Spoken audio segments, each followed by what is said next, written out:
Creo que refleja las ideas principales de Keynes. O sea, un modelo que trata de incorporar las ideas keynesianas.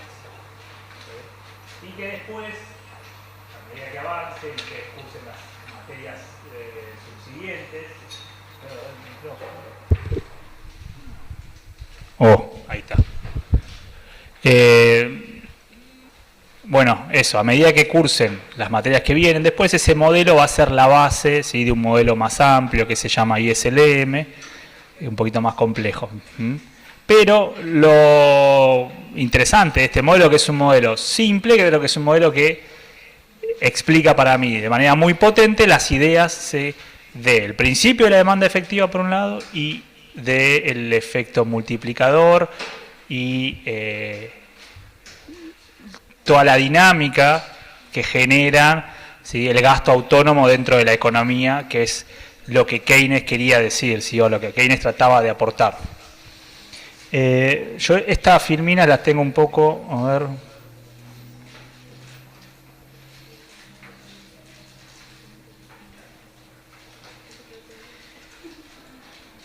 Esto lo vemos por ahí un poquito después.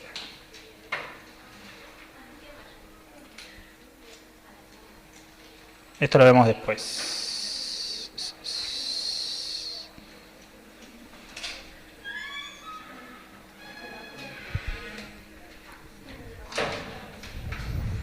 Bueno, ¿qué decía Keynes? Keynes decía que cuanto más rica sea la comunidad, más amplia tenderá a ser la brecha entre sus producciones real y potencial, y consiguientemente más obvios y escandalosos los defectos del sistema económico. ¿Qué es lo que está diciendo acá Keynes? Esta idea que decíamos que a medida, ¿sí?, que la economía crece, más rica sea la comunidad, ¿sí?, ¿qué sucede? Vamos al flujo circular, ¿no? La economía produce, porque hay demanda, aumenta el ingreso se traduce en ingresos de los trabajadores y de las empresas, ¿eh? Que en general decimos los trabajadores consumen la mayor parte de su ingreso, los empresarios invierten, pero los dos a su vez ahorran una partecita de ese dinero. Entonces no todo vuelve en demanda. Por lo tanto, la economía cuando empieza a crecer, ¿sí?, lo que se produce puede empezar a alejarse de lo que se demanda, ¿sí?, la demanda de gasto. ¿Por qué? Porque hay una parte que no vuelve en demanda. Y cuanto más crece la economía, esa brecha se tendría a ser más grande. Naturalmente, lo que sucede y lo que dice Keynes es que eso no ocurre, o sea, no es que la brecha sigue creciendo indefectiblemente, no es que la producción crece, aunque la demanda no crezca, no. Hay un punto en que la producción se estanca. Los productores, ¿sí?, ¿qué hacen? Miran que empiezan a acumular stocks que ya no se venden, empiezan a tener los depósitos cada vez más llenos, entonces obviamente ajustan sus planes productivos, sus planes de producción. Esto, entendámoslo todo en términos de muy corto plazo, ¿sí? La macroeconomía se encarga de los cambios a corto plazo, o sea, lo que pasa de un año para el otro. Por lo tanto, son cambios que no inciden de forma fenomenal en lo que es la acumulación de capital, no cambian, ¿sí?, el stock de capital. Cuando empezamos a hablar de modelos que cambian el stock de capital, estamos hablando de modelos de crecimiento, no es de lo que nos ocupamos, ¿sí? Estamos hablando del corto plazo. Entonces, estamos explicando, ¿sí? Hacia dónde tiende el sistema ante desequilibrios de corto plazo, cortos. Pero Keynes lo que decía es esto: crece la economía, pero eso adicionalmente trae, o trae de la mano que haya una brecha que se genera entre el producto potencial, que el producto potencial, ¿qué sería? Sería el producto en el que se utilizan todos los factores productivos, ¿sí? A pleno, o sea, el capital está utilizado a pleno y el trabajo está utilizado a pleno, ¿sí? O sea, estamos en el uso potencial justamente de todos los recursos, es el máximo que se podría producir. Entonces, eso se empieza a alejar, se abre, se arma una brecha respecto de la producción real.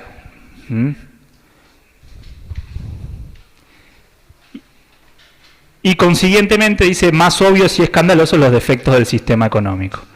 Una comunidad pobre estará dispuesta a consumir la mayor parte del total de su producción, de tal modo que será necesario un volumen muy modesto de inversión para alcanzar el pleno empleo, mientras que una comunidad rica tendrá que descubrir muchas más amplias oportunidades de inversión para que las propensiones a ahorrar de sus miembros más ricos sean compatibles con el empleo de sus miembros más pobres. O sea, ¿qué está diciendo Keynes?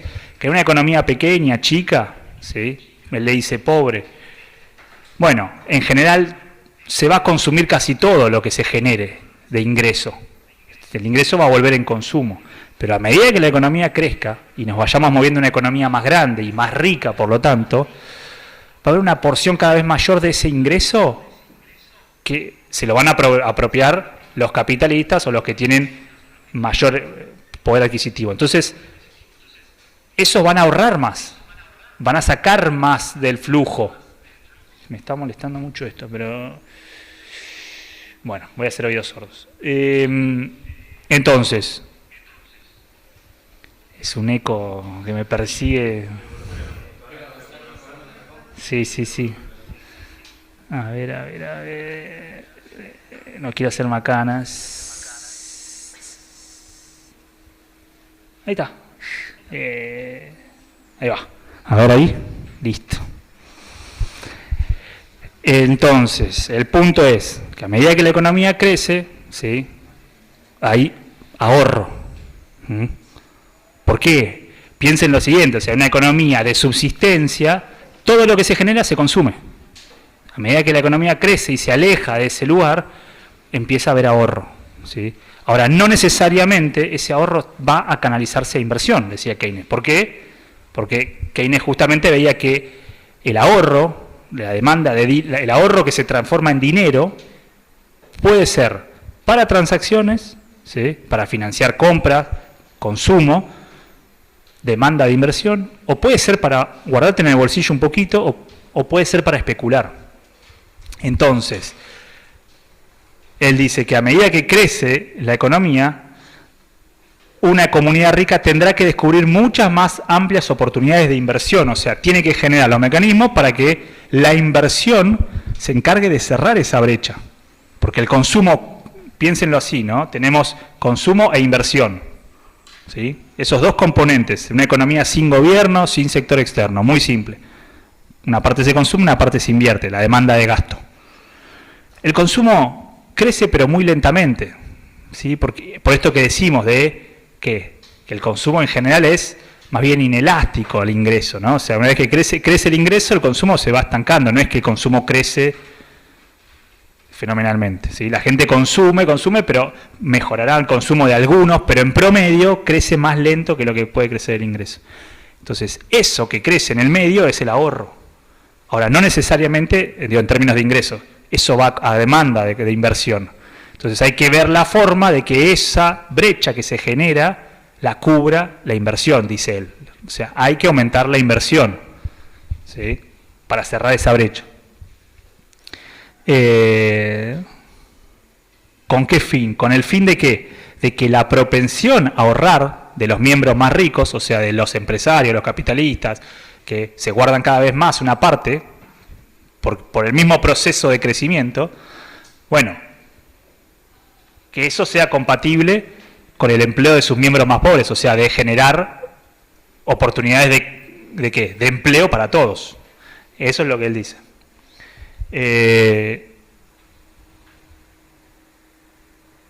Entonces, Keynes, a pesar de rehuir de las ideas neoclásicas, ¿sí?, de la teoría marginalista, no lo va a hacer, o lo va a hacer a medias, respecto de la teoría de la inversión, ¿sí? Acá él sigue sosteniendo algo que está más o menos presente en la teoría neoclásica. ¿Recuerdan que yo les dije que en el modelo neoclásico nosotros lo que teníamos que era un mercado de oferta de ahorro y de demanda de inversión, que por algún motivo ellos asumían que existe, ¿sí?, y que encontraban un equilibrio, ¿sí?, que venía dado por la tasa de interés, ¿sí? O sea, podríamos pensar que si esta es la curva de demanda de inversión, hay una curva de oferta para la teoría neoclásica. Y obviamente, si acá tengo tasa de interés y acá tengo el nivel de inversión, bueno, va a haber un punto en el que se van a encontrar, ¿sí? En la teoría neoclásica decíamos que ese equilibrio, esa tasa de interés de equilibrio, que es la que vacía estos mercados, y si es la que vacía o hace que la oferta de ahorro sea igual a la demanda de inversión, es aquel punto en el cual la oferta agregada es igual a la demanda agregada, y por lo tanto estamos en un equilibrio de pleno empleo, ¿sí?, en una economía de competencia y de flexibilidad de precios, ¿sí? O sea, se vacía también el mercado de trabajo. Si se vacían todos los mercados, también el de trabajo. Vaciarse quiere decir que no hay nadie desempleado de manera voluntaria. ¿Mm? Bueno, Keynes se queda con la idea de que hay una curva de demanda de inversión con pendiente negativa, pero él igualmente desarrolla una teoría un poco más compleja, la explica en su libro, ¿sí?, y habla de varios factores. O sea, él piensa la inversión como se piensa un proyecto de inversión. Entonces, ¿qué hay que tener en cuenta a la hora de un proyecto de inversión? Si uno va a hacer una inversión, cualquiera de ustedes, ¿qué harían? Imagínense que quieren invertir en un food truck. ¿Evaluar cómo está el mercado? Muy bien. Me imagino que también vas a querer evaluar cuánto te sale un food truck. Entonces, tal cual. Pero imagínate que eso está bien, está bien. Ahora, concéntrate nada más en la inversión de capital, la inversión inicial, ¿no? Obviamente, después vos vas a tener capital circulante, se dice esto, ¿no? O sea, vas a tener que comprar mercadería para fabricar, si es, no sé, lo que sea, sándwiches de cordero, bueno, y venderlo y que te dé una ganancia, etcétera. Pero vos vas a invertir en un food truck, vas a hacer una inversión fuerte, ¿sí? Vas a poner bastante plata porque lo tenés que acondicionar, etcétera. Entonces vas a querer saber cuánto te sale eso. Averiguás, le preguntás a alguien que lo hace, ¿sí?, que te lo arme y te va a pasar un presupuesto. Ok, esta es mi inversión inicial. Yo voy a tener que hundir capital. Hundir quiere decir que lo voy a tener que poner en eso y no lo voy a poder usar en otra cosa, ¿sí? Si yo voy a hundir capital, en términos económicos, ¿eso qué implicaba? Que va a tener, además del costo de lo que me sale eso, ¿qué cosa también? Va a tener un costo de oportunidad, ¿no? De no disponer de la plata o no poder usarla para otra cosa. Entonces, yo voy a averiguar el costo de esto, que va a ser el valor de la inversión inicial, y después, lo que decís vos. ¿Cuánto espero ganar vendiendo sándwiches de cordero? Entonces voy a hacer una estimación, ¿sí?, mes a mes, año a año, etcétera. ¿Pero para qué? Para saber cuánto me va a rendir la inversión. O sea, ¿cuándo voy a recuperar la inversión? ¿Sí? Porque imagínense que el food truck le sale $15.000, ¿sí? Bueno, es bastante plata, uno desearía poder recuperarla y en el menor tiempo posible. ¿Sí? No es lo mismo recuperarla en 2 años, en 5 que en 10, ¿no? Entonces, eso ustedes lo van a ver, se hace, hay algo que se llama en cálculo financiero valor actual presente, o sea, van a decir, yo pongo tanta plata y voy a estimar cuánto voy a vender, año a año, ¿sí? Bueno, para traer todos esos valores al presente, para poder comparar eso con la inversión que yo hago, ¿sí? Tengo que tener en cuenta, ¿sí?, la tasa de interés, ¿sí? O, si no, pasa, no los quiero marear con matemáticas, determinar, ¿sí?, cuál es la tasa de retorno, ¿sí?, que es la tasa que hace que todos esos ingresos que yo voy a tener en el futuro, ¿sí?, sean iguales al costo. O sea, la tasa interna de retorno, la TIR se llama, es aquella que me deja parado en igualdad de condiciones. Quedo hecho, ¿sí?, cubro el costo de la inversión. Entonces, pero como yo tengo que comparar el gasto hoy con ingresos de mañana, son cosas que no son comparables. ¿Por qué? Porque hay algo que se llama valor tiempo del dinero. No es lo mismo tener $15.000 hoy que tener $15.000 en un año, en 2 o en 10. ¿Se entiende?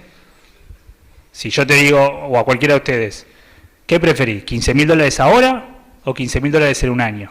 Bueno, me decís, no, ahora, no sé, en un año, no sé. O en todo caso, quiero más, porque tengo que esperar un año. Entonces el valor tiempo, el valor de espera, ¿sí?, se remunera. Y en el sistema financiero, en el sistema económico, eso se llama tasa de interés. O sea, la tasa de interés es el precio del dinero o el precio tiempo del dinero, ¿sí? Entonces, para traer del futuro los ingresos que yo voy a generar al presente, se hace algo que se llama deflactarlos, dividir por el valor de la tasa de interés, ¿no? Y así yo puedo compararlo, porque ¿qué va a hacer eso? Eso va a hacer que los flujos, cuanto más lejos estén en el tiempo, más chiquitos sean, ¿sí? Bueno.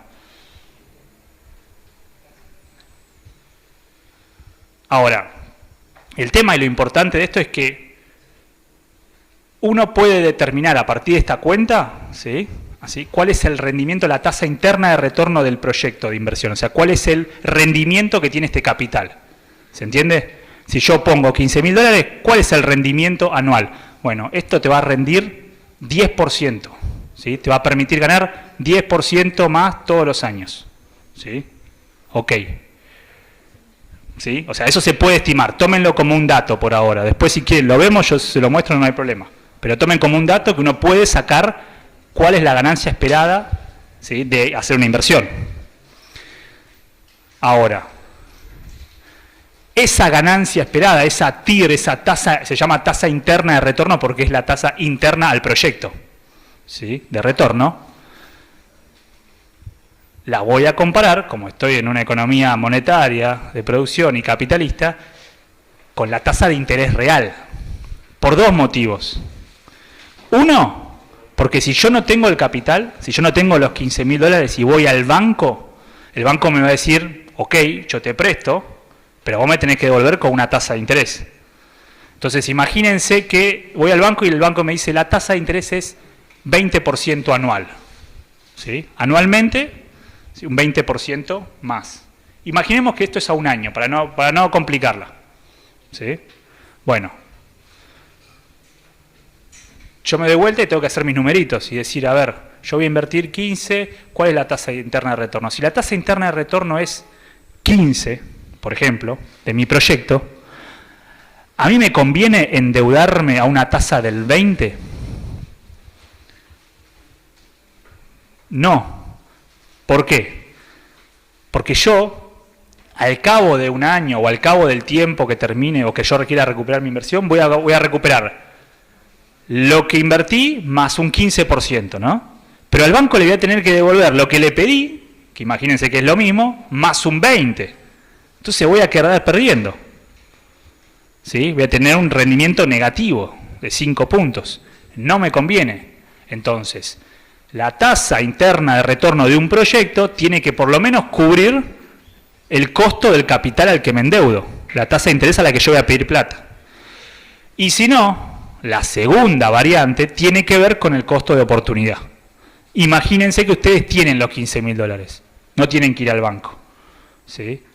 De todos modos, 15.000 dólares es mucha plata y van a decir, los pongo acá y a ver, costo de oportunidad. No solamente es gastar 15.000, sino es pensar qué me estoy perdiendo además. Y te estás perdiendo la posibilidad de ponerla, por ejemplo, en el banco, que te va a dar un rendimiento de, imagínense, 18, un poquito menos que la tasa a la que te prestan. Porque en general el banco gana con la intermediación, presta más caro de lo que te paga vos por los depósitos.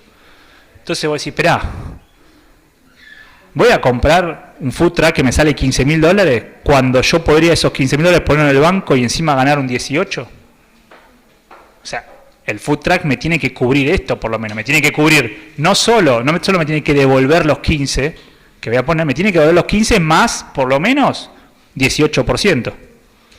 ¿Sí? Ese es el costo de oportunidad. Si no me está devolviendo eso, no me conviene el esfuerzo. Lamentablemente, ¿sí? Eso es... y es lo que sucede cuando vemos contextos de inflación alta donde las tasas de interés se hacen muy altas. Si las tasas de interés se vuelven muy altas, ¿qué sucede en general? Y bueno, eso afecta a la actividad productiva, porque no hay actividad productiva que pueda equipararse con la rentabilidad financiera de poner plata en un banco a un plazo fijo o a lo que quieran para recuperar eso, ¿sí? Además del costo y del estrés que implica hacer una inversión real. Cuando vos no tenés garantizado lo que vas a ganar, no sabés si realmente vas a ganar eso. ¿Sí? En el banco vos vas, te dicen la tasa del 15, listo, perfecto, pongo la plata y a fin de mes o a fin de año me llevo los intereses. ¿Y la fórmula de Keynes también contempla el riesgo necesario, por ejemplo, lo que pasó con Eso es una contingencia, eso puede pasar. Lo que Keynes dice al respecto es lo siguiente. Keynes dice, hay que mirar el costo del capital, ¿sí? Y las expectativas de venta futura, ¿sí? O sea, las empresas invierten en función de lo que esperan ganar. Esto, yo espero vender tantos sándwiches que me van a rendir una cantidad de dinero, ¿sí? Ahora, lo que dice Keynes, que es lo más importante, dice, esas expectativas, no hay nada que sea certero al respecto, ¿sí? Hay incertidumbre. el modelo es macro, no es micro. Está bien, por eso está bien, y por eso esa es una discusión, pero también podemos cuestionar varias cosas. O sea, tiene muchas críticas, pero Keynes lo pensó desde el lugar de un proyecto de inversión. ¿Sí? Ahí respetó esa idea de decir, bueno, yo pienso la inversión agregada de toda la economía como la pensaría cada uno de los individuos de la economía. Entonces, él lo que decía es, acá entran en juego las expectativas, ¿sí? Y la incertidumbre. Ahora, como nadie puede saber qué va a pasar, ¿sí? Porque las expectativas aparte tienen esto, ¿sí? Se construyen de manera colectiva, etcétera, ¿sí? El mejor indicador que tiene uno a la hora de invertir es el hoy. O sea, si hoy yo veo que funcionan los food trucks en la Plaza San Martín, bueno, es una señal para mí más que suficiente para decir, me voy a invertir en un food truck, ¿sí? Porque nada de lo que yo pueda pensar hacia el futuro va a ser mejor que eso, ¿sí? Si hoy los food trucks no venden y están cerrando, no hay motivo para que yo diga, ah, no, voy a invertir en un food truck porque seguro que levanta esto. O sea, no tendría fundamento, o sea, a menos que tenga información de un evento o algo específico que va a suceder después en general, las expectativas las formamos viendo lo que pasa hoy, porque es el indicador más cercano que tenemos. Entonces, Keynes decía que las expectativas jugaban un rol, un papel, pero de todos modos le siguió dando más preponderancia, y acá es donde se parece mucho a la teoría neoclásica, a la tasa de interés. Entonces, él decía que la inversión la regía la tasa de interés, por estos motivos que dijimos recién. O sea, si la tasa de interés está muy alta, ¿sí? Piensen esto que es como una curva, en realidad piénsenlo como proyectos de inversión, ¿sí? Que tienen distinta rentabilidad. A ver si...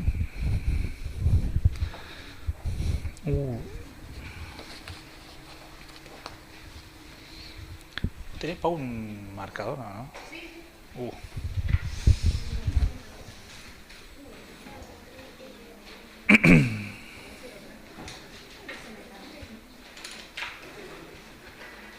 Si no, no importa. Yo tengo Mira, acá Paula vino con recontra preparada.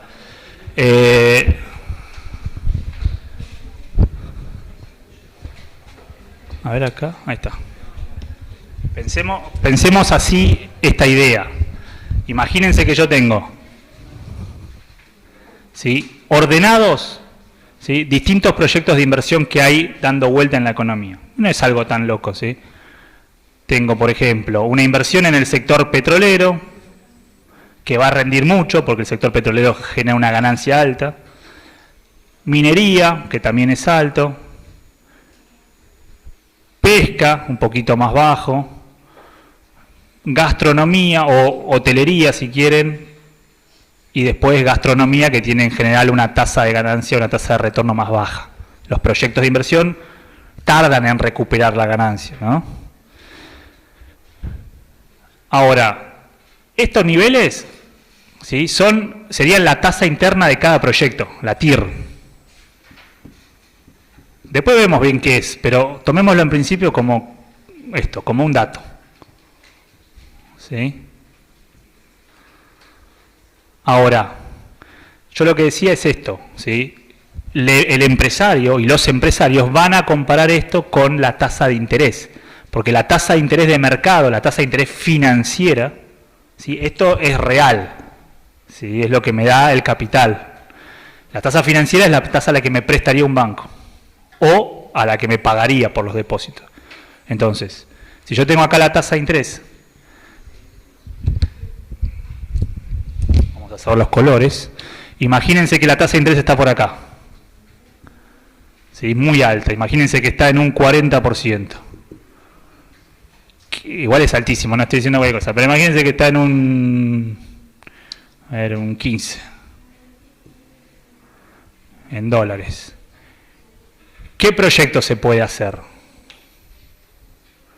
Y el petrolero, y hasta ahí queda empardado, ¿no? Entonces, invertiría solamente este sector. Imaginen ahora que el Banco Central decide hacer una política, dice, che, no hay que bajar las tasas de interés, entonces sale a prestar plata a una tasa de interés más baja. Baja la tasa de interés al 10. ¿Qué pasa ahora? Bueno, se suma a este proyecto. ¿Sí? Ven que como no es suficiente, sale a hacer una política más expansiva y bueno, ya lo bajan así. Bueno, acá todos estos proyectos son realizables. ¿Sí? ¿Se entiende? Entonces, bajar la tasa de interés hizo que proyectos que no iban a poder realizarse o no se iban a realizar, se puedan realizar. ¿Sí? Entonces, esa es la idea, ¿sí?, detrás de esta curva de demanda. O sea, la curva es simplemente decir, bueno, imagínense que son tantos proyectos que esto es como un continuo, ¿sí?, es como una curva. Pero sería como una curva de demanda continua. Y eso es lo que Keynes llamó la eficiencia marginal del capital. ¿Sí? Es esto, o sea... Bueno, de hecho usa el concepto de eficiencia marginal, o sea... ¿Cómo mejora, ¿sí?, la demanda de inversión cuando baja la tasa de interés?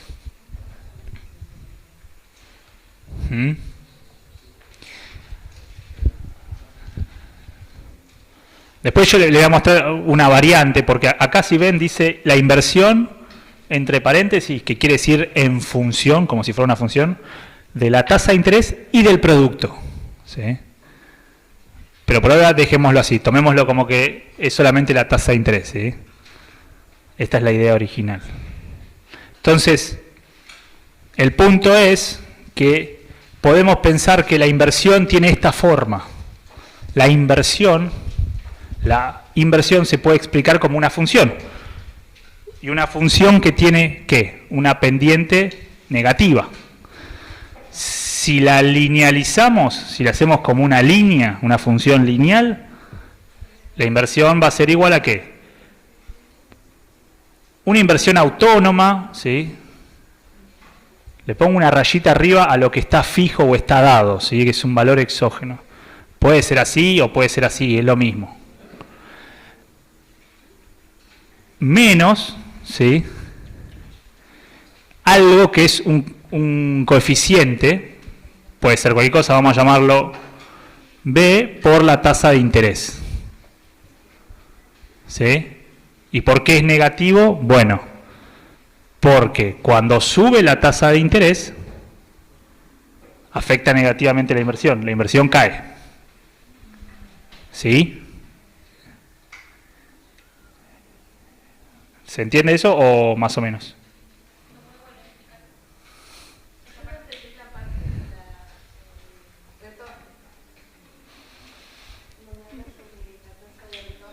¿Esto? Claro, la TIR es, se lo muestro, no los quiero marear con más numeritos, pero es esto la TIR, miren.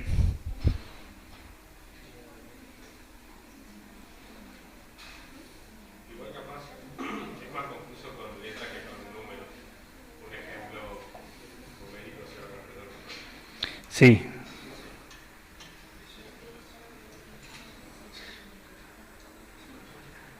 Vamos de cero. ¿De qué depende realizar una inversión? Bueno, depende de realizar o no un determinado proyecto de inversión, por ejemplo, la compra de un bien de capital, por ejemplo, un food truck. ¿Sí? El costo de adquisición, la plata que voy a poner, ¿sí? El valor cierto, presente, por eso tiene un menos, o sea, porque primero me resta. ¿Sí? Yo tengo que poner esa plata, la tenga o la tenga que pedir prestado. Flujo de fondos al que dicho proyecto se espera, ¿sí? En el de derecho en el futuro. O sea, esto es lo que yo no quería que ustedes miren para que no se confundan, pero esto sería, tómenlo como lo que yo espero ganar en el futuro. La E viene de esperado, Q vendrían a ser las ventas, entonces ¿cuánto pienso vender en T? T es el momento del tiempo. T es hoy, el presente, T más 1 es mañana, T más 2 es pasado mañana, T más 3 es traspasado, así. T más K es dentro de 10 años.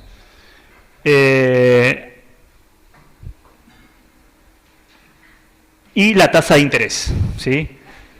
Acá es donde entra la cuestión esta que les decía del interés compuesto. Si yo quiero traer del mañana o dentro de un año algo al presente, lo tengo que dividir por 1 más I, que es la tasa de interés. Ahora, si yo quiero traer algo de 2 periodos después, no puedo hacer eso, porque acá hay algo que se llama interés compuesto, pero yo creo que ustedes no vieron todavía eso. No vieron lo que es interés compuesto, por eso no me quiero meter en eso. Interés compuesto es básicamente que esto lo tengo que multiplicar por sí mismo, ¿sí?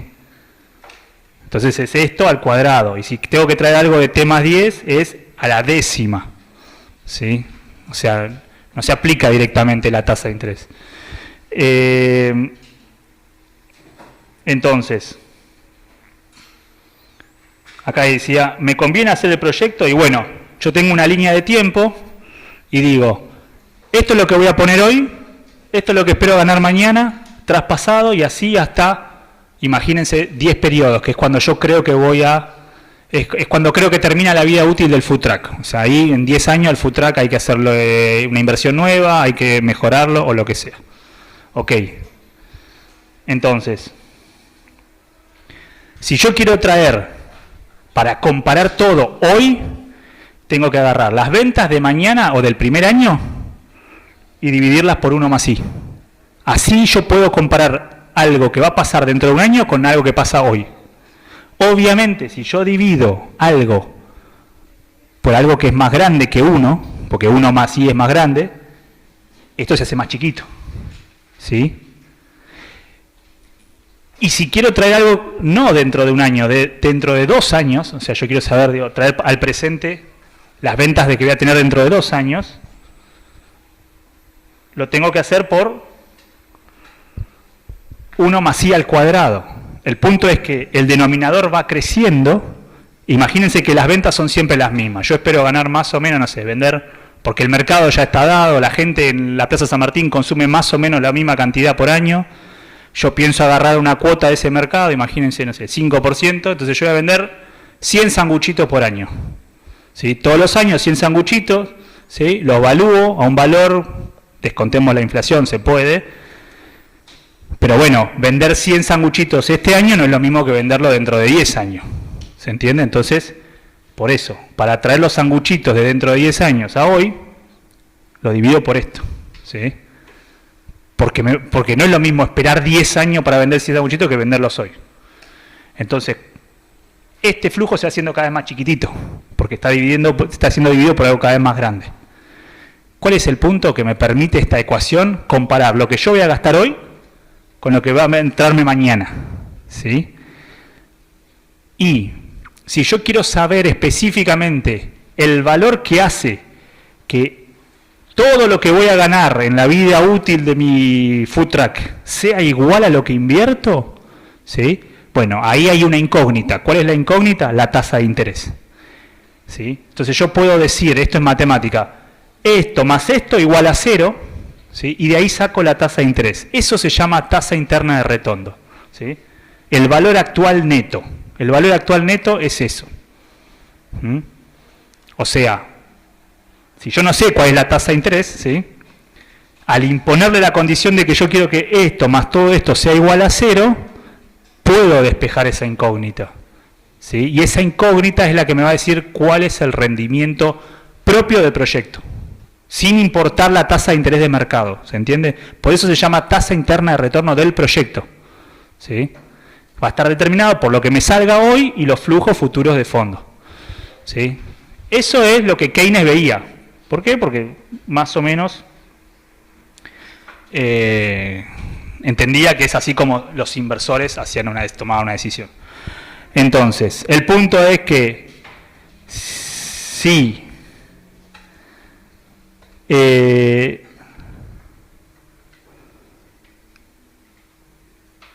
valor actual neto de un proyecto, ¿sí?, es positivo, o sea, si todo esto sumado, lo que espero ganar, es más grande que esto, ¿sí?, a una tasa de interés determinada, lo voy y hago el proyecto. Ahora, si eso no es así y me va a dar un retorno negativo, no me conviene hacerlo. ¿Mm?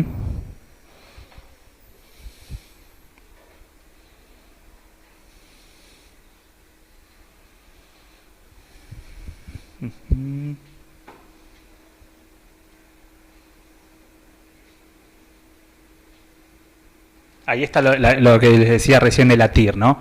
Para cada proyecto, y dados los flujos futuros esperados de fondos, puedo calcularse la tasa de interés que hace que el VAN sea igual a 0, o sea, que me deja en equilibrio. Esa es la tasa interna de retorno.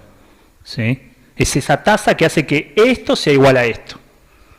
Es matemática, esto ya lo van a aprender, no se vuelvan locos, pero el punto es que hay una tasa de interés, ¿sí?, que es la tasa de interés que hace que el proyecto me deje empardado, ni pierda ni gane. ¿Se entiende? Pongo plata y la voy a recuperar en tanto tiempo.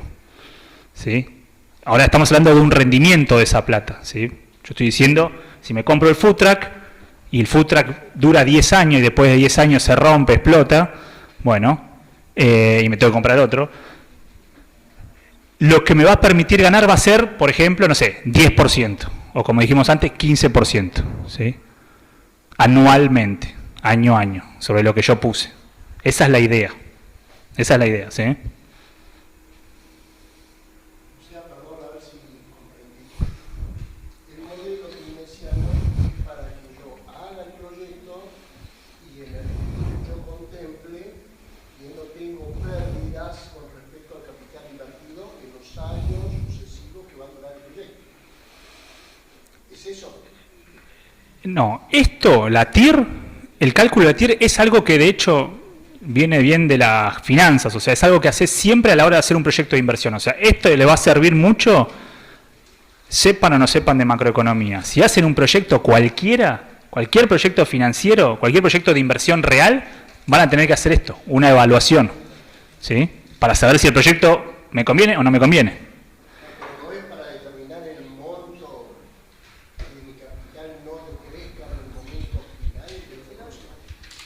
Ese es el propósito de ir. No, no, bueno, está bien, sí, si vos perdés plata, o sea, te vas a comer parte del capital. Claro, suponte vos Sí. que $15.000 de un chumero sean $20.000. Yo hago el cálculo del PIB para que incluir esos 5 puntos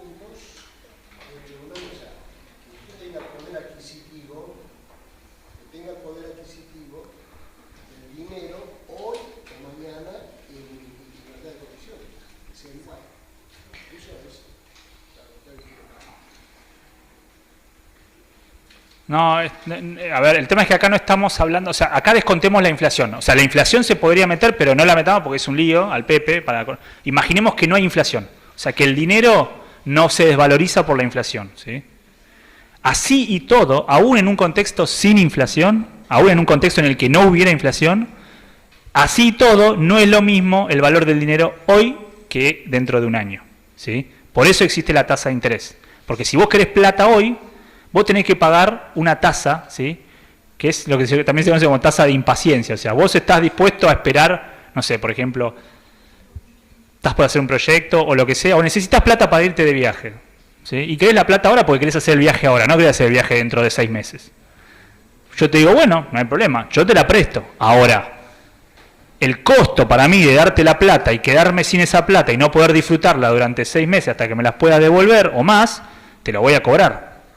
¿Por qué? Y bueno, porque yo estoy pagando el costo de no tener esa plata. Bueno, el banco funciona igual. El banco te cobra una tasa de interés porque te dice, vos querés la plata ahora. Si no, conseguítela, esperá, no sé. ¿Sí?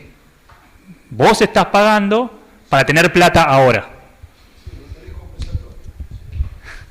Bueno, entonces, eso es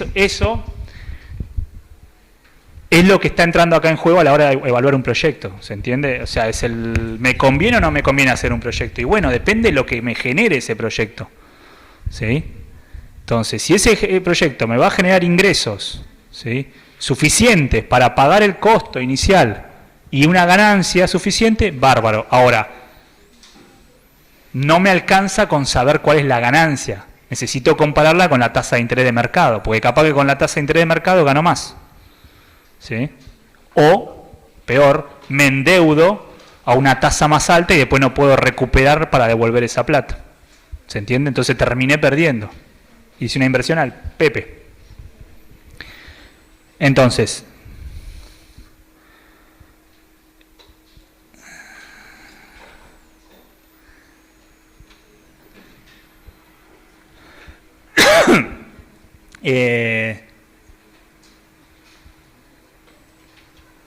bueno, ahí está la definición de eficiencia marginal del capital. Esto después, si quieren, yo se lo dejo y lo chusmeamos. Y vamos a pasar a esta parte. Entonces, tenemos eso por un lado, ¿sí?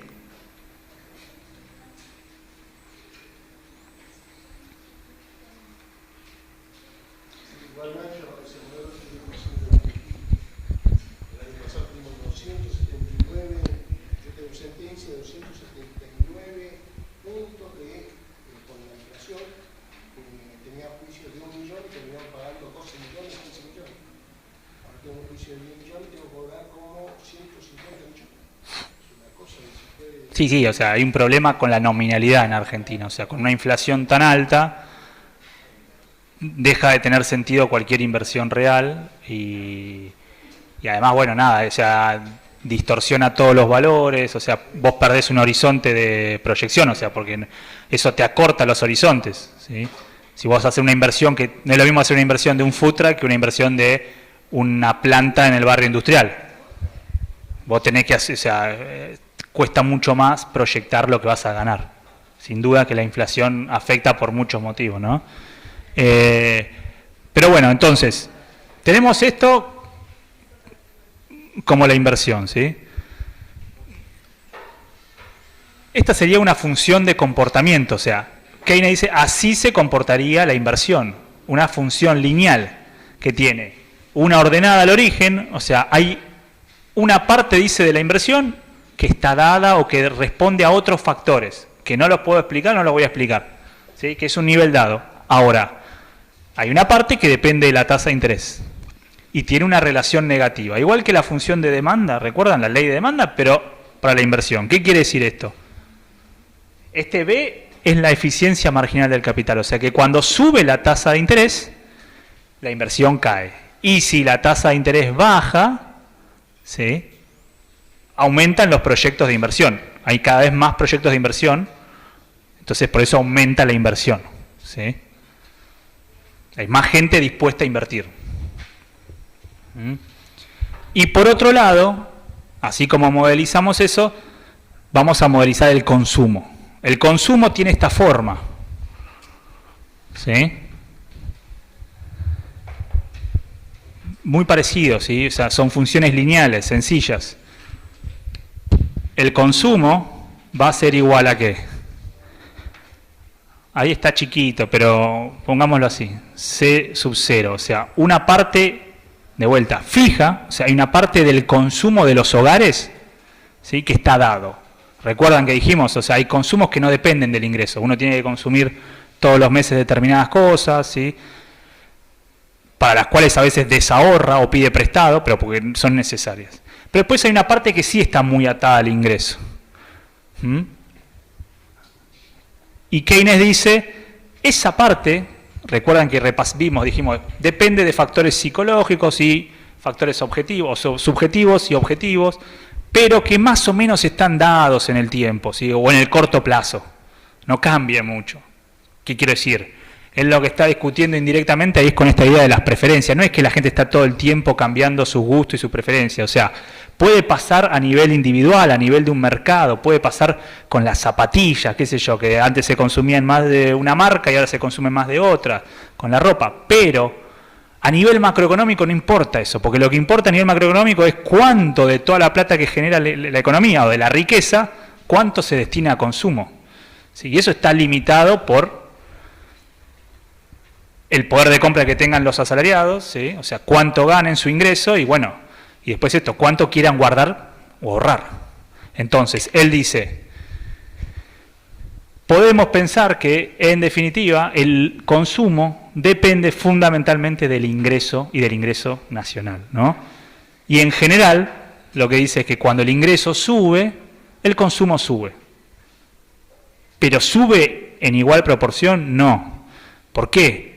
Por esto de lo que hablábamos al principio, ¿sí? Porque si sube el ingreso, la población es un poco más rica, ¿sí? Sube el ingreso, nos sentimos un poco más ricos, aumentamos el consumo, pero también aumentamos la partecita que guardamos, ¿se entiende? Hay una parte que ahorramos. Y eso, dice, podemos pensar que es más o menos estable, ¿sí?, a nivel de todos nosotros. O sea, podemos decir que hay un promedio, ¿sí? Algunos consumirán más, otros menos, pero en promedio, dice, eso se cumple, ¿sí? Lo que está diciendo básicamente es que esto que acompaña al ingreso, ya vamos a ver otra cosa ahora, pero el ingreso,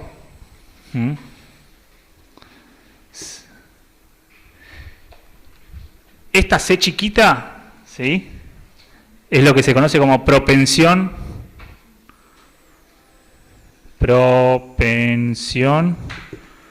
marginal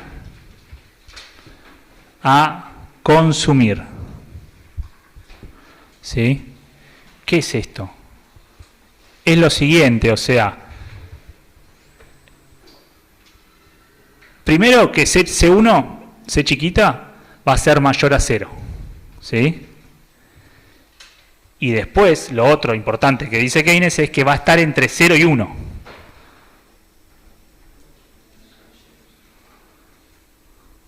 ¿Sí? O sea, es positivo, ¿sí?, es positiva, hay una relación positiva entre ingreso y consumo, crecen juntos, pero menos que proporcionalmente. Menos que proporcionalmente. Entonces, si por ejemplo varía el consumo, perdón, el ingreso, varía el ingreso, esto no varía, o la variación de esto es igual a 0, imagínense, variación del ingreso positiva, ¿sí?, mayor a 0, y la variación del consumo es igual a 0, o sea, esto no cambia, bueno, por lo tanto, vamos a hacer así para que quede más claro.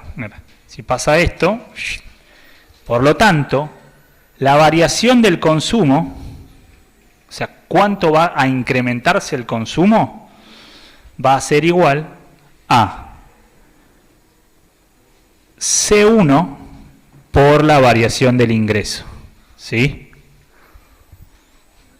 Entonces, en definitiva, C chiquita, la propensión marginal a consumir, es la variación del consumo ante la variación del ingreso. ¿Sí? Y si quieren ir un poquito más allá, si estas variables las expresamos en logaritmos, esto es la elasticidad, esto es casi la elasticidad del consumo al ingreso. ¿Sí?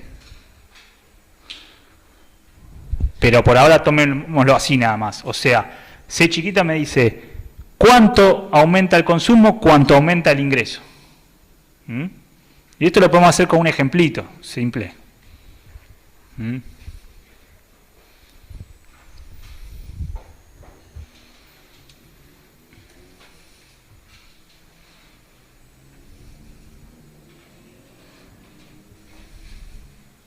Imaginemos que el consumo es, no sé, vamos a ponerle un valor, 300, ¿sí?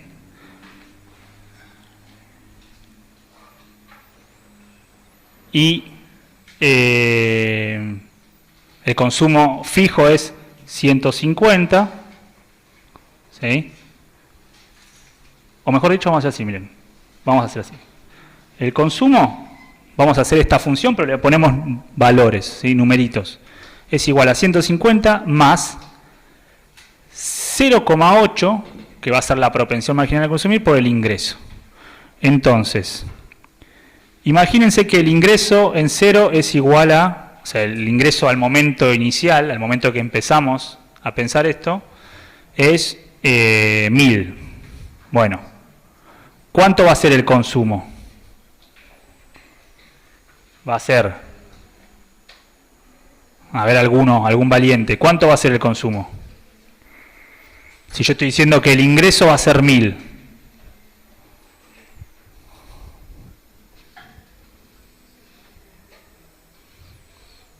¿Qué tengo que hacer? Si yo quiero sacar el valor del consumo, y el consumo estamos diciendo que es una variable que depende del ingreso. Yo le estoy diciendo, este es el valor del ingreso. ¿Cuál es el valor del consumo? Tengo que reemplazar esto ¿a dónde? Acá, ¿no? Entonces voy a tener 150 más 0,8 por 1000, ¿no? ¿Y esto cuánto va a ser? 950. Muy bien. Entonces, ahora, imaginen que el ingreso aumentó. Sube el ingreso por alguna política expansiva, ¿sí? El gobierno salió a gastar, creció el ingreso de la economía y pasamos de 1000 a ingreso sub 1, 1500. Esto era C sub 0 y ahora vamos a ver en 1. El consumo autónomo se llama, esto se llama autónomo porque es fijo, no varió. Entonces tenemos 150 más 0,8, la propensión esta no varió, también es siempre la misma, porque estamos pensando en términos lineales, por 1500. ¿Cuánto es esto? ¿1350? Bueno, entonces, si ustedes hacen la variación del consumo, la variación del consumo va a ser igual a ¿qué? La variación es cuánto varió, cuánto cambió en términos absolutos. Va a ser 1350 menos 950. ¿Sí? ¿Se entiende eso? O sea, es el valor del consumo. A ver, para que se entienda lo que decimos cuando decimos variación.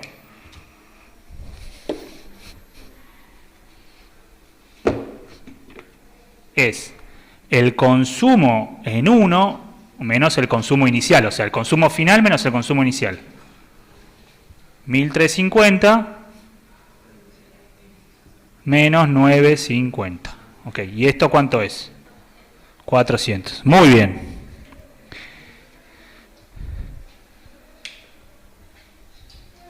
Yo podría llegar a lo mismo de esta forma, más sencilla. O sea, lo mismo que hicimos recién, que es un poco largo, lo podemos hacer así. Variación del consumo es igual a C1 por la variación del ingreso, ¿no? Entonces yo digo que la variación del consumo va a ser igual a 0,8, la propensión marginal a consumir, por la variación del ingreso. ¿Cuánto es la variación del ingreso? 1500 menos 1000. ¿Sí? El ingreso al inicio, perdón, al final menos el ingreso inicial. Esto es, ¿cuánto es? 500. 500 por 0,8, 400. ¿Sí? O sea, llegamos al mismo resultado.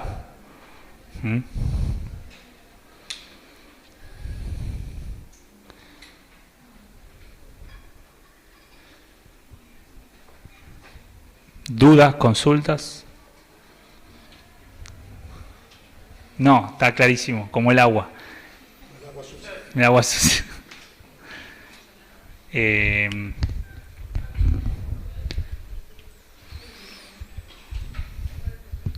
Esto, a pesar de que es un modelo de corto tiempo, me parece a mí, no sé, tiene un impacto en la microeconomía inmediato. ¿No tiene? Digo yo, te lo pregunto, como ser un modelo a corto tiempo, porque es la macro, no tiene un impacto en la microeconomía, por ejemplo, anualmente. No, sí. ¿Sí? Es que esto lo pensás en términos anuales en general. O sea, vos pensás en términos anuales esto, lo que estás tratando de explicar es cómo se mueve el consumo, ¿viste? Y acá ya te estoy dando una pista, te estoy diciendo que, mirá, el consumo es una parte del ingreso, o sea, varía menos, está suavizado. ¿Por qué?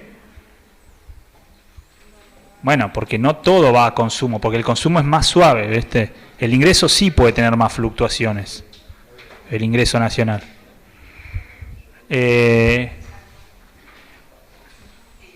Ahora, para hacerlo un poquito más complejo, las personas no disponen de todo el ingreso nacional. ¿Por qué no disponen de todo el ingreso nacional? Para consumir. ¿Qué pasa con el ingreso? Proceso productivo, generación de valor agregado, el ingreso se reparte en distintas unidades. ¿Quién más está aparte de los empresarios que tienen un beneficio y los trabajadores que reciben una remuneración? ¿Quién más participa y se apropia de una parte del valor agregado? No. También, sí, sí. Ahí estoy de acuerdo. No está dentro del modelo, pero... No, el Estado. ¿No? El Estado cobra impuestos. Entonces habíamos dicho que los impuestos, ¿no?, los tenemos en cuenta a la hora de pensar el valor agregado en términos corrientes, etcétera. Entonces, sería más preciso, en realidad, usar acá lo que se conoce como el ingreso disponible. ¿Sí?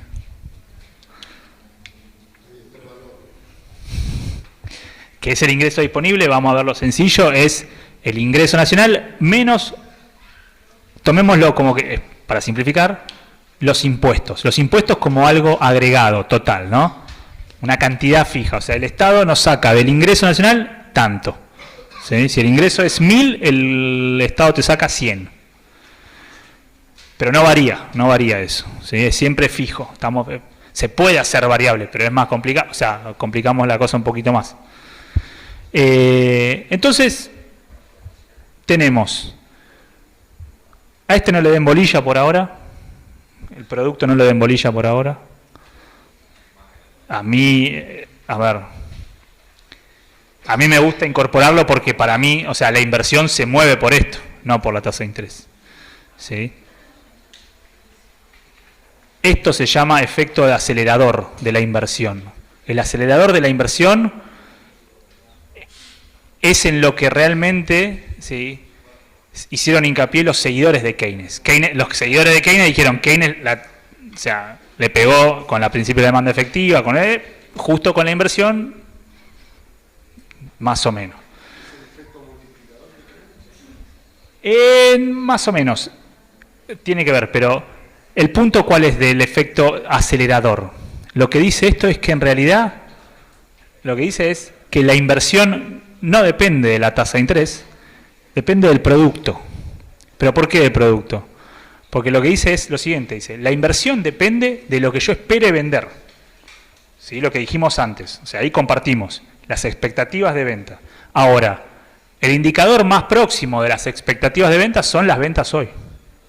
¿Sí? Y un indicador cercano de las ventas es el ingreso, porque las ventas totales de bienes y servicios finales son el ingreso.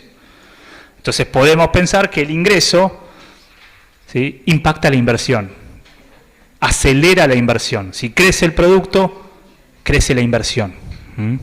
Y tiene sentido, porque la inversión se mueve por el producto. O sea, las empresas invierten cuando hay nivel de actividad. O sea, yo voy a poner un food truck si veo que se vende. Si veo que no se vende, no invierto. Pero decir eso es decir esto. No es mirar la tasa de interés.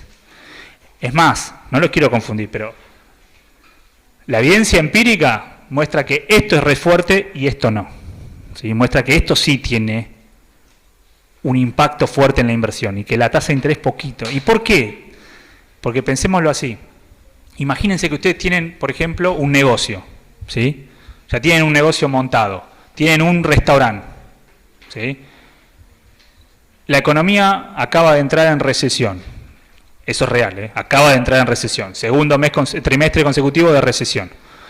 O se estima que va a entrar en recesión. O sea, ¿qué quiere decir recesión? Que las ventas están cayendo.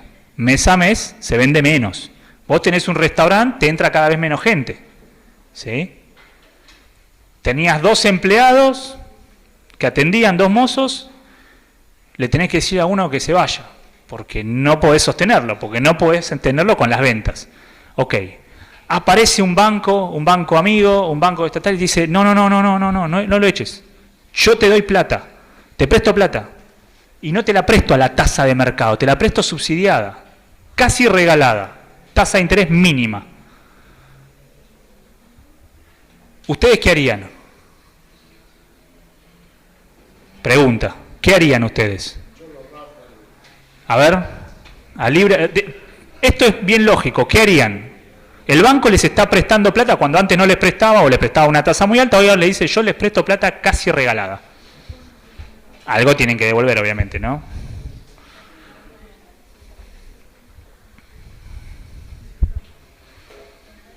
¿Qué harían? Piénsenlo, pónganse en lugar de un bar, tienen un bar hace 15 años, lo quieren como le dedicaron la vida. ¿Cómo? Te prestan bastante plata, imagínate que te presto, qué sé yo soy el banco. Te digo, te presto $10.000. Ya está pensando, ya está sacando un pasaje, dice, chau, cierro acá y...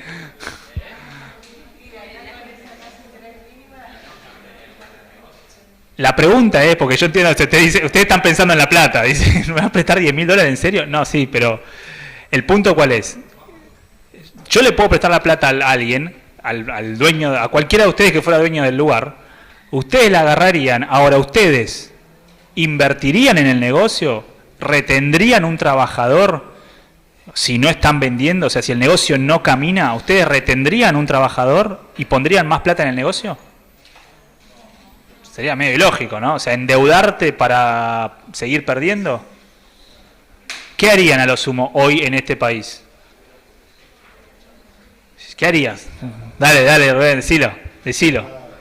Decilo que vos tenés más años y experiencia. Y sí, te vas a comprar activos financieros, te irás a comprar dólares, ¿sí? Pero esos son activos financieros, no es inversión real. ¿Se entiende? Entonces, por más que vos me bajes la tasa, si no hay expectativas de venta, ¿por qué voy a usar esa plata para aumentar la inversión? ¿Por qué? Porque el punto es que la inversión es endógena, es reactiva. ¿Sí? Ahí mis compañeros están comprando criptodólares. Está bien, pero eso no es una inversión real. ¿sí? Atrás de una cripto es una deuda, o sea, hay alguien, ¿sí?, que emitió esa cripto, eso es un pasivo. No es inversión real. La inversión real es inversión real, la inversión en bienes físicos, ¿sí?, etcétera. Entonces, eso hay que tenerlo muy en claro a veces, ¿sí? Porque uno dice, no, si me prestan plata, obvio, dice, no, sí, vas a hacer cualquier cosa menos invertir. Porque si no tenés expectativas de venta, ¿para qué vas a invertir? ¿Para qué vas a retener un trabajador más si lo que vos generás no te alcanza para cubrir los costos? ¿Sí? Bueno, entonces lo que dice esa teoría, y que para mí es válida, y lo muestra la evidencia, es que en realidad el indicador más fuerte de la inversión, o sea, la inversión se mueve cuando se mueve el producto, cuando crece la economía. Crece la economía, crece la inversión. ¿Sí? La inversión es inducida, se dice. ¿Sí? Por eso, cuando se habla de hay que fomentar la inversión es inducida, la inversión va si hay expectativas de rentabilidad y de ganancia, si no, no. ¿Sí? Y eso medio que, ahí me parece que estaríamos casi todos de acuerdo, ¿no? O sea, digo, nadie invierte para perder plata. Entonces, por eso yo se los dejo ahí para que lo vean, porque me gusta que tengan en cuenta eso, pero podemos obviarla, no pasa nada. ¿Sí? El punto es que tenemos una función de inversión, una función de consumo keynesiana, el ingreso disponible, como para hacerlo un poquito más realista, y tenemos la función de demanda agregada. ¿Sí? La función de demanda agregada me dice que la demanda es igual al consumo, más la inversión, más el gasto público. ¿Sí? Asumiendo una economía cerrada, no hay comercio todavía, no tenemos exportaciones e importaciones. Economía cerrada, los factores de demanda son consumo, inversión, gasto público. Entonces yo lo que puedo hacer es sustituir, eso lo vieron, ¿no? Me están haciendo una cara como que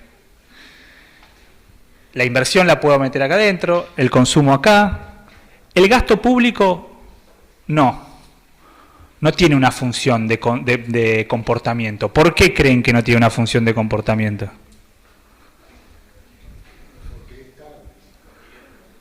¿Por qué? Pero ¿por qué no tiene una función por qué no depende de otras variables? Acá decimos, la inversión depende o de la tasa de interés o del producto. El consumo depende del ingreso. O sea, la gente consume más si aumenta su ingreso. El gasto público, ¿por qué no depende de nada?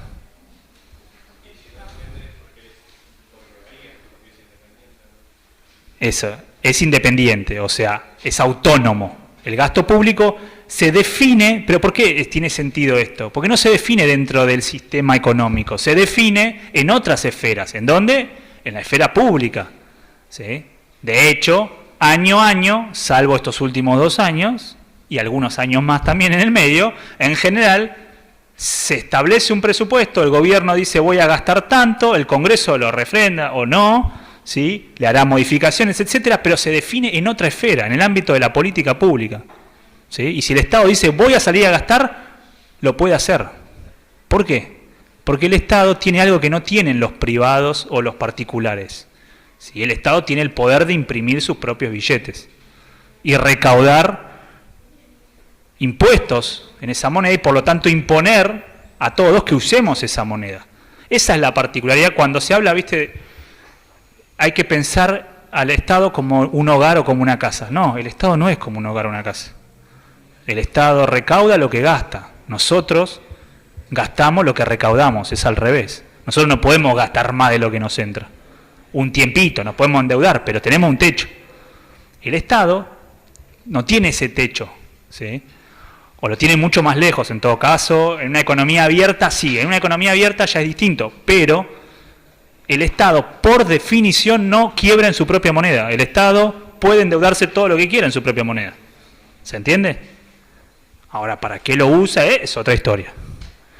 Entonces, el Estado, lo ponemos acá, como G.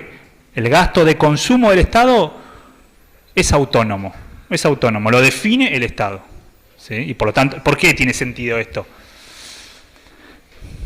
Porque esto abona a lo que venía diciendo Keynes. Keynes dice, hay que motorizar la inversión para llenar esa brecha que se genera entre la producción potencial y la producción real. Él pensaba en la inversión privada, pero la inversión privada era inducida.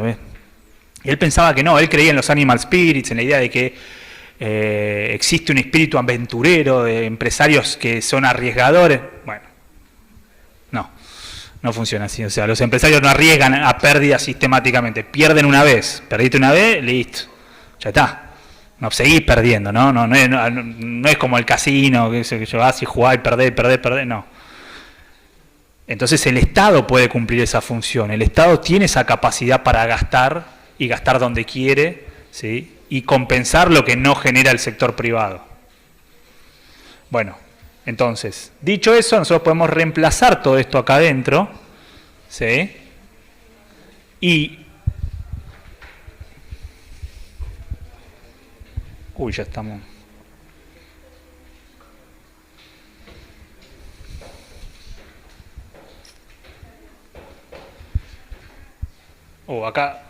Acá me quedó los impuestos variables. No le demos bolilla a esto, lo voy a modificar, ¿sí? Para no complicarla. Porque acá estoy asumiendo que hay impuestos fijos y variables. Asumamos que no pasa nada, esto no lo vimos, ¿sí? Si imponemos una condición más, que es la de equilibrio en el mercado, ¿sí? Es decir, que en algún momento, ¿sí?, la oferta se iguala con la demanda se iguala con el producto o con el ingreso, lo que podemos hacer es lo siguiente, y ahí ya vamos a hacer ganchos acá, que no sé si van a poder verlos allá.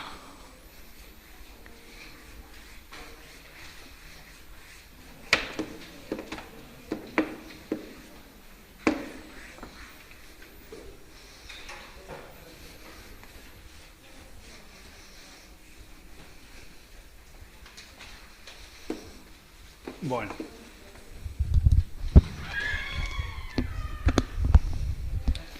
Vamos a empezar diciendo eso, ¿no? O sea, tengo una condición de equilibrio.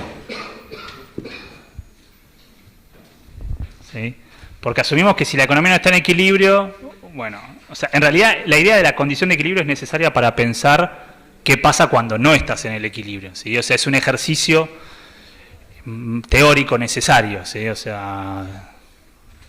Claro, pero la idea de modelizar, yo no me quiero detener mucho en esto, digo, uno modeliza matemáticamente la economía, la condición de equilibrio es importante para entender qué pasa cuando la economía no está en equilibrio, a dónde va, cómo va hacia un equilibrio. Bueno, entonces, esta condición en general nunca la vemos en la práctica, en la economía nunca está en equilibrio, siempre está la oferta y la demanda ajustando permanentemente, pero para poder explicar qué hace que uno vaya hacia otro, bueno, hay que asumir esta condición. Entonces, en equilibrio decimos, el ingreso, ¿sí?, que es igual al producto, va a ser igual a la demanda agregada, que va a ser igual al consumo más la inversión más el gasto público, ¿sí? Si nuestra inversión es inversión, vamos a ponerle fija, menos B por la tasa de interés, y el consumo va a ser igual a un consumo fijo, ¿sí? Yo le pongo barrita o a veces sub-cero, pero las grandes en general, las letras grandes, así con una barrita, son autónomas, o sea que no son parámetros fijos, variables fijas, ¿sí? Más C1 por el ingreso disponible, y el ingreso disponible es igual al ingreso menos los impuestos. Bueno, podemos hacer una sustitución simple. Vamos reemplazando uno a uno y me va a quedar que el producto, producto igual a ingreso, ¿sí? O sea, yo lo que digo es que la demanda agregada es igual a la oferta agregada, o al producto, ¿sí?, en equilibrio. Pero el producto siempre es igual al ingreso. Esto se cumple siempre. Esto siempre. Esto es lo que no es igual siempre, ¿sí? Ahora, yo hago esto para poder hacer ingreso igual a la demanda agregada. ¿Por qué? Porque quiero llegar a tener todas las variables que tienen el producto juntitas. Entonces, consumo, ¿qué es? Consumo autónomo más la propensión marginal a consumir por el ingreso disponible. Y si quieren ya lo reemplazamos. El ingreso disponible, ¿qué es? El ingreso menos los impuestos. Más la inversión, ¿qué es? la inversión autónoma, o sea, la inversión que no explicamos. Ustedes me dirán, pero ¿para qué pones una variable que no la explicás? O sea, que no tiene que es simplemente un parámetro. Para Keynes era muy importante y después, a lo largo de toda la teoría post-keynesiana, o sea, los seguidores fieles de Keynes, si quieren, los fieles seguidores, va a ser fundamental, ¿sí? Es la que determina, ¿sí?, el nivel de demanda de la economía, o sea, es el piso de demanda agregada, menos la eficiencia marginal de capital por la tasa de interés, más el gasto público. ¿Sí? Que el gasto público es fijo, vamos a poner así también. Vamos a poner gasto igual fijo. Entonces, vamos a abrir los paréntesis y vamos a juntar todo lo que tenga producto por un lado y todo lo que tenga variables autónomas por otro. Entonces me queda consumo más, acá hago distributiva, C1 por el ingreso, menos C1 por la de los impuestos, más inversión autónoma, menos B por la tasa de interés, más el gasto público. ¿Qué puedo hacer ahora? Puedo pasar esto para este lado, ¿sí? Junto la variable producto, porque mi idea es despejar el producto. Yo quiero encontrar el producto o el nivel de ingreso de equilibrio. Esa es la idea. Entonces, ingreso menos C1 por el ingreso igual consumo autónomo menos C1 por los impuestos autónomos fijos más la inversión menos la eficiencia marginal de capital más el gasto autónomo. Finalmente, acá, ¿qué puedo hacer?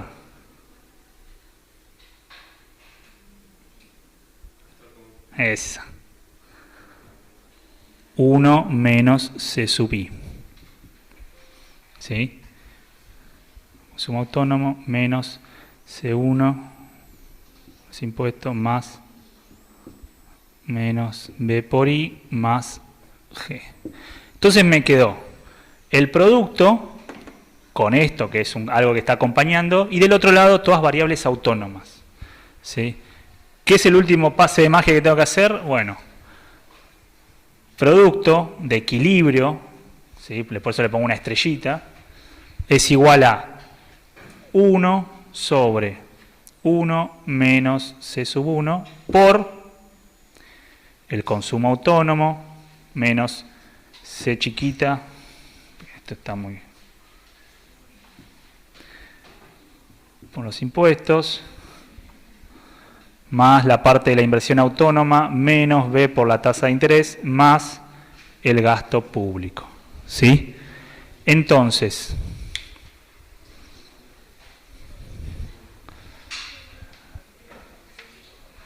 esto es lo máximo que vamos a ver de ecuaciones. No se vuelvan... Y aparte es una demostración, pero... de vuelta, pueden cancherear con esto, está bueno. Pueden sacar una foto, subirlo ahí, ponerlo en WhatsApp. Pero si no, no importa, porque no vamos a hacer esto todo el tiempo, ¿sí? A mí lo que me interesa es que ustedes lleguen a esta idea, ¿sí? ¿Qué tenemos acá? Que el producto en equilibrio, ¿qué va a ser igual? Va a ser igual a todos los componentes autónomos de la demanda, que si quieren los podemos simplemente resumir en A sub 0, punto. O sea, componentes autónomos. ¿Qué quiere decir componentes autónomos? Que son valores fijos, ¿sí? Valores fijos. Por esto, que es lo más interesante, que es el multiplicador keynesiano. ¿Sí? Multiplicador keynesiano. Multiplicador del gasto público. Vamos a verlo, después yo lo quiero mostrar para que entiendan que porque esto es dinámico, ¿sí? Ustedes lo que ven acá es y lo que vamos a ver es qué pasa cuando cambia alguno de los componentes estos, cómo repercute en el producto. Pero en principio, tómenlo así, como que cualquier cosa que pasa por el lado de la demanda autónoma, ¿sí?, tiene un efecto expansivo, ¿sí?, se propaga por la economía y me deja un producto mucho más grande, ¿sí? Si quieren, en el ejemplo que vimos antes, que tenía un valor razonable, por ahí un poco alto, pero donde dijimos que, en el ejemplo anterior, C1, o sea, la propensión marginal a consumir era 0,8, ¿no? Estamos diciendo que de cada ingreso o cada peso adicional en la economía se consumen 0,8 y se guardan 0,2. Esa es la idea. Esto es 0,8, quiere decir que 1 menos C1, que sería esto sería la propensión marginal a ahorrar, es 0,2, ¿sí? ¿Me siguen ahí?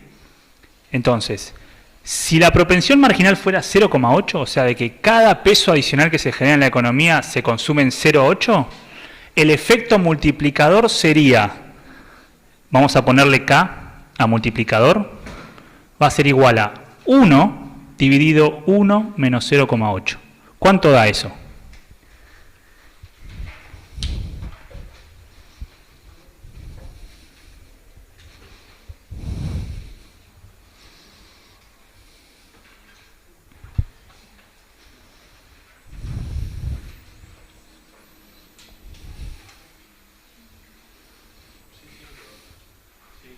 Cinco.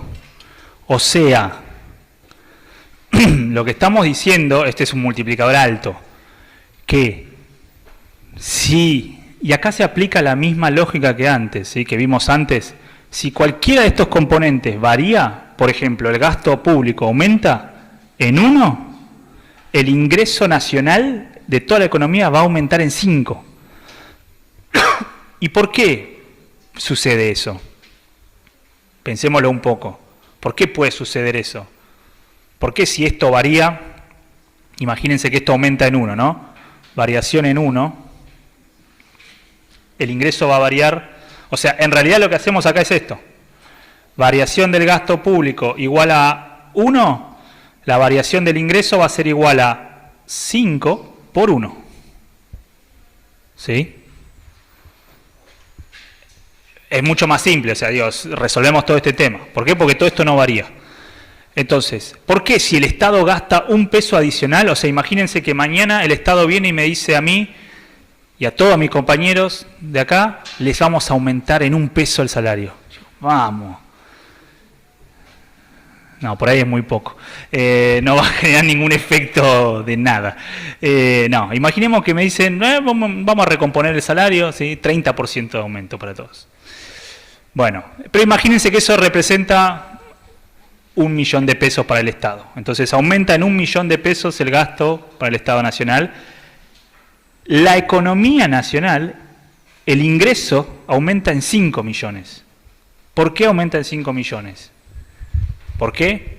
Bueno, justamente porque esto es un efecto secuencial. O sea, ahora después lo vamos a ver gráficamente, pero el shock inicial, o sea, el aumento al momento 1, ¿sí?, de 1 millón, cuando el Estado dice, les doy 1 millón repartido entre tantas personas, no termina ahí.